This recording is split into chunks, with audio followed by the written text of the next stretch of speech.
Good evening. This is Dr. Bill Wyatt, and I'm with the American Orthodontic Society, and I'm going to talk to you this afternoon about opening a deep dental bite without opening the skeletal bite. Now, this is kind of a tricky thing to do, and normally we would advise somebody that's just getting into orthodontics, leave the high angle cases alone, because if you start messing with them, they tend to open up more and get higher, and the lower third of the face gets further and further down, and it looks worse and worse. So if you know how to do it, though, you can do any high angle case as good as anybody. But you've got to do some things that we're going to show you in this video today. This case has several other things wrong. It's a class 2 on one side and class 1 on the other, and it has an extremely deep dental bite. And also the bicuspids are kind of sucked in. That's brought on by a vacuum that's created at night by the person, and there's just several things wrong with this case. We'll talk with them as we get on with it right here. Now let's go ahead and take a look at the young man's face. This is after the pictures after we've started the case and everything.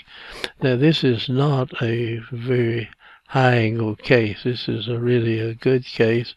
I mean, this is a little bit excess. You got a little bit more vertical height down here than you have in there and the upper part, but not bad.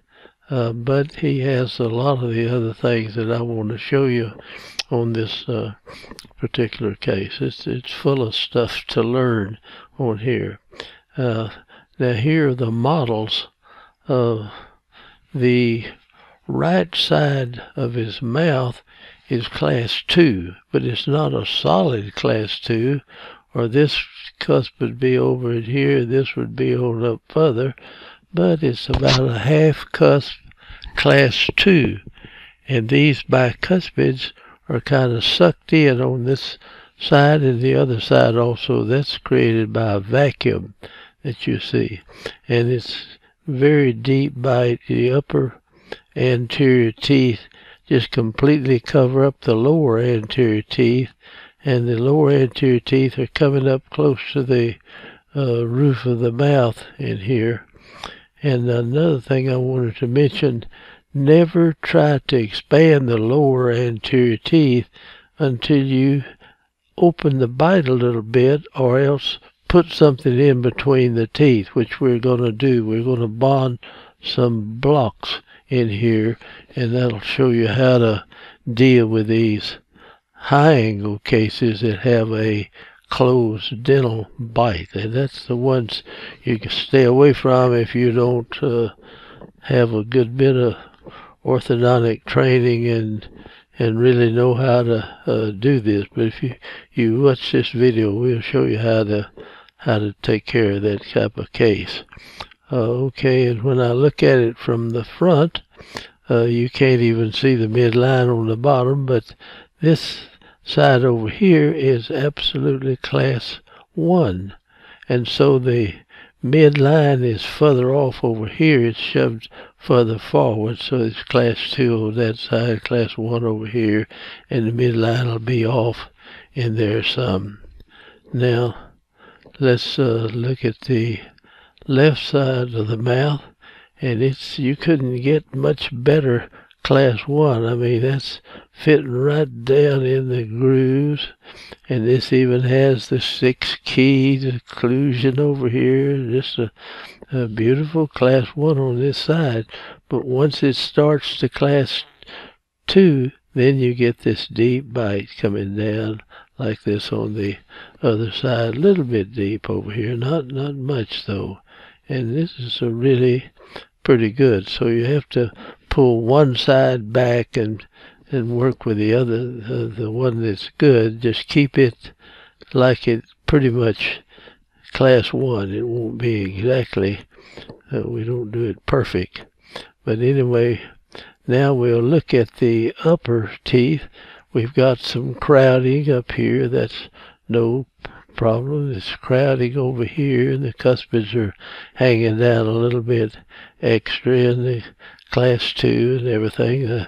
The bicuspids, you'll notice, are cupped in kind of like this on both sides. And so on top and bottom. And this is brought about by a vacuum, the tongue sucking back on this during the night. I've worked for years trying to figure out how that happens. And I woke up one night with this vacuum in my mouth, and that is the way it is. It's created by a vacuum like that. Now, you can work with that. You know, it'll just automatically spread out in here, and you keep your retainer in. They may redo it again if they leave their retainer out. This vacuum habit, if you don't break it, will cause it to sink in again in that area right there. Now let's go to the lower arch, and it's really has an excessive curvous V. These teeth are quite high in here, and they come up behind the back teeth, behind the upper, the back side of the upper teeth, and the back side of those teeth. And you can see this. Now, this case has been done quite a while. This model was taken in 1979, and the type of the retainer we have is a little different now. We soldered this out in the front. I'll show you that when we get to it.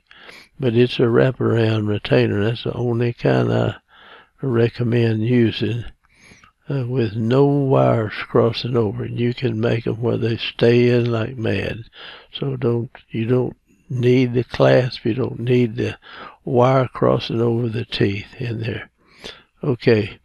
Now this was a deep bite case, so we started off immediately with all of this stuff on there. You can open a case with the 2 wires. I've got one intruding wire right here.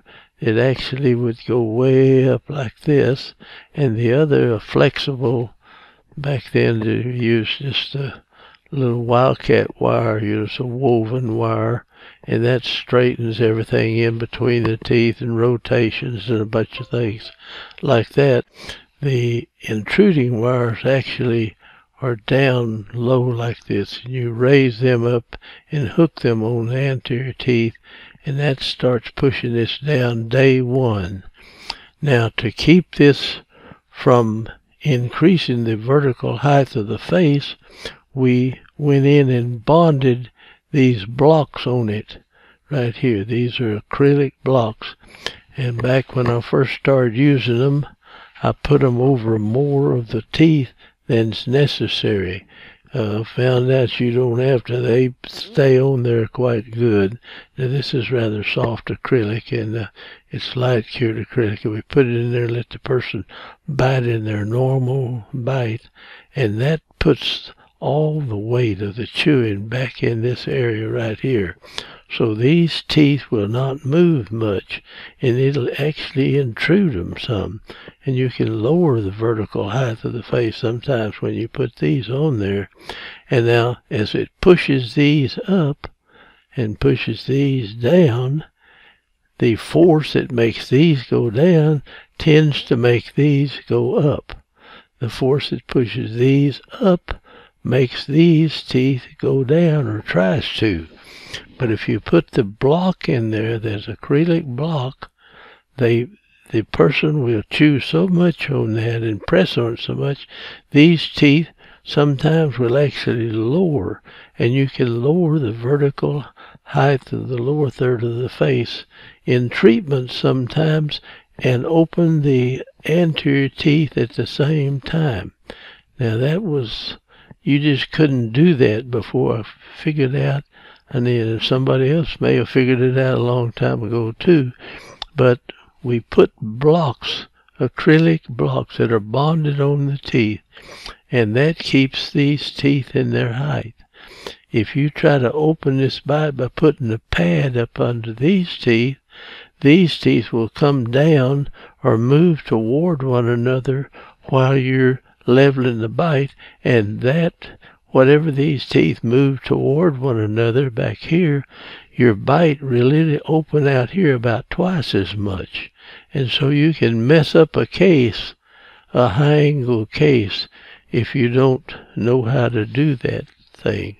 So that's what I wanted to show in this video as we go through it.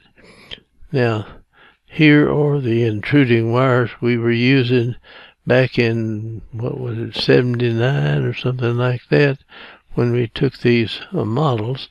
We make that loop a little different, but the same thing. It starts out here and you bring it down, and the force is right here going, it's pushing this down as it tries to bring these up. Now it's about 4 times harder to intrude a tooth, or 2 teeth that are exactly the same, in the same kind of bone and everything else.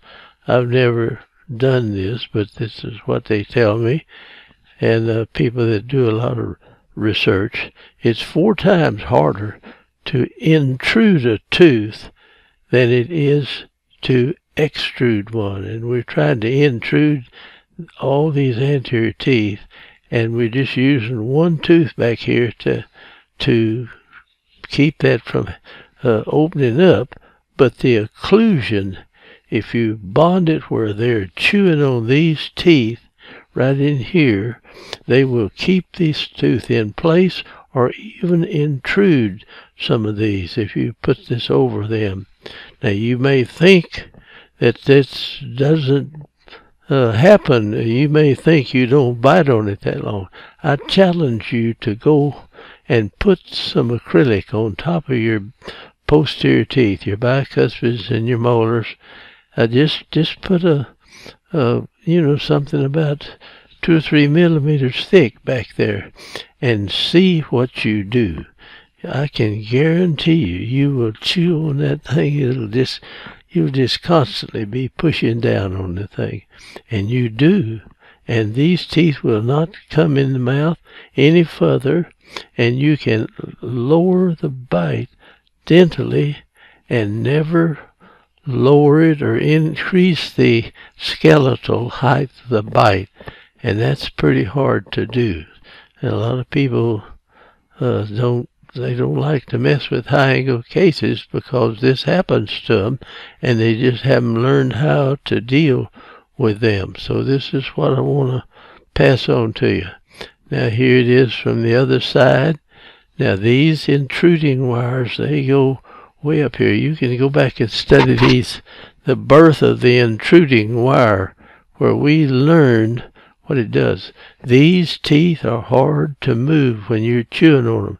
That's why these little class 2 gadgets work. You can bond on here and bond it up in here, or fix it where it sits here and wear class 2 elastics. This won't move very much at all, because it's got to move bodily, or it won't move at all in there. And it's hard to do that, so those class 2 devices work on young kids, and it'll work on anybody really.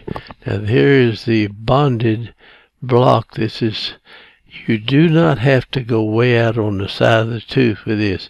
You can just bond it right on the top. Take a knife when you put it up there and just cut the sides off of it, and just close together where the way they chew.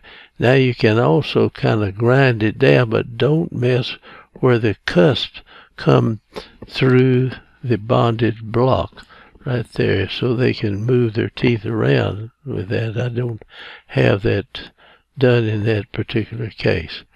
All right, here's this. Now he did something, I think, to this tooth right there. Got it hit. It looks like the nerve's dead in it in one of the pictures here. Now here's the bondage blocks you see from the top. Actually, you can cut this whole side off of that thing, and it's still bond will hold and stay in the mouth like that. They'll have more room. And we're going to open the bite on this case, and we'll correct the class 2 problem on one side. And there it is again from the side. And now, when we started, see, these teeth were down here somewhere. Well, we've got the block in there, so that hadn't happened yet. Now, as soon as we get this leveled out, we can take these intruding wires off of there and just put a regular rectangular wire that we'll finish the case in. This is other views of that. You can see how it's made, how it's done. Now we've leveled the bottom, and we took the intruding wire and flattened it out, or else so we're not really pushing on this one anymore, but we've left the block here, and we're still raising the anterior teeth up with this. So you leave them on to, if they're flat, you don't even use one, or you want a little bit of curvus fee in there.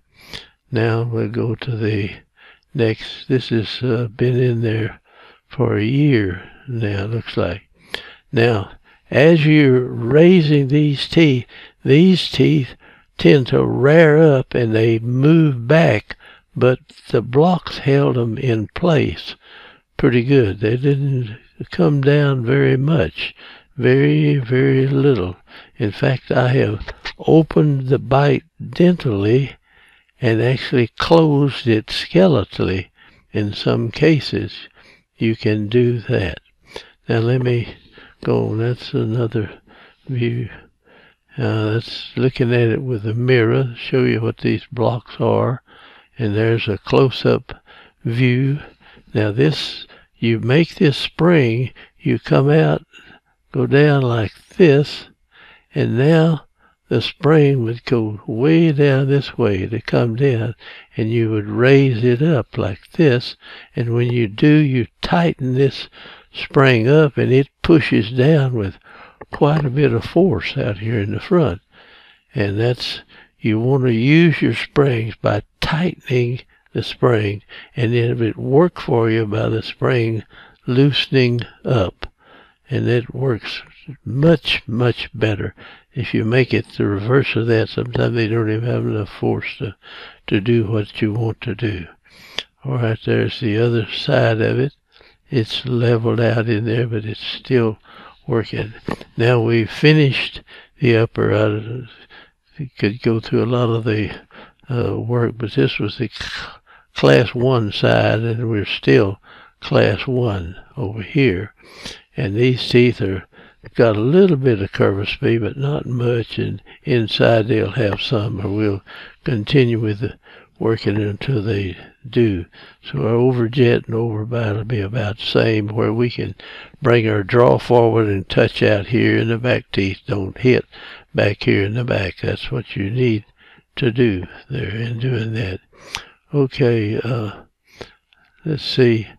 Now on the bottom, that you tend to separate this right in here, but not bad. This is doing it good, and we can pull that back together. So there's the lower intruding wire. Okay, looking at the front of this now. Now we put this wraparound retainer. We used to bond or spot weld it and flow some solder over this, but that's a weak spot. So now we make the whole deal like that and go over and lay the 2 wires back in here and solder them, and we hardly ever have one break. This used to break every once in a while here on somebody. So we have people use these retainers sometimes 15, 20, and I've even had people that use them 30 years and they were still using them, and the bite plate we had on there still function, keep the case from deepening again. Okay, now we look at this side now, and that again, and here. Okay, I'm going to take this out. Okay, here I'm going to show you the model again so you can see where these teeth were. It was a deep dental bite, and we're going to raise these up, push these down, and level this whole thing out and build it out on the side, correct the class 2 that's over on the right side of the mouth with that. Now here is the finishing part. We wanted to keep this bar right here, so we put a little bit of composite right in here, and that holds that wire right on that spot. And there's nothing going across underneath, crossing over your occlusal surface. I don't have anything. I don't want anything under there. And I can make these retainers stay in by putting little bits of composite, just a couple of places you don't even hardly see them, and you can't take them out easy if you want to fix it where it'll be difficult to take them out. Okay, now the right side of the mouth, this is where we had the class 2. It was that far off. Now there it is. We pulled it back to that point right there and got that corrected, and the overjet and overbite's sufficient to where they move their lower jaw and put their front teeth together and their back teeth don't hit. And this is the left side was class 1 to start with, and it's class 1 as we finish. You can't see these straight in there, but you can tell this is here, this is going right in like that in there. So they're both class 1. Now these will be brought out as we finish that up. Now, wait a minute, I'm going to go back here. I need to get rid of that. Okay, you see we brought the bicuspids out. Now this is a tooth that he damaged somewhere in there. We didn't kill the nerve in it for sure. Working on it. Now, if he stays with this retainer, it'll hold this. But if he's still got that vacuum habit and he leaves his retainer out, this will come in right about in here.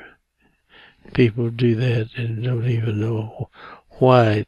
I didn't know how it could happen for years. There's the retainer, and we've got a bite plate. You see the lower teeth fit right into that. And if he stays with that, this thing will hold up.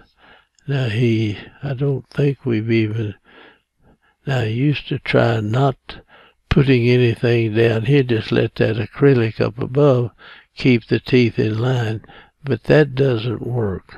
They leave it out too much, so I'm recommending that you put a bonded 3-to-3, and I like to put a flexible wire but bond it to each of those teeth, and they use those for years. So this is the way you can deal with your high angle cases. So I hope you'll take this and learn from it. It works. There's no question about it working in there. It really does work, and it'll hold that way the rest of that guy's life if he'll wear that retainer and stay with it. Or usually they get to where they just sleep in it. Now some of them can get away with not wearing it. They've completely balanced out the force in there. But if the force is not balanced properly, the teeth will move in that. So I'm going to close this out and say goodbye. We've taken too long maybe to talk to this. It looks like it's about 25 or 26 minutes. So good luck, and try your high angle cases this way. Just bond the block, but you just put the block right down the center of the teeth. It'll bond to the occlusal surface. Don't put any real tough material on there, just the soft that acrylic. It'll harden. Okay, I'm gonna hang up. Bye-bye.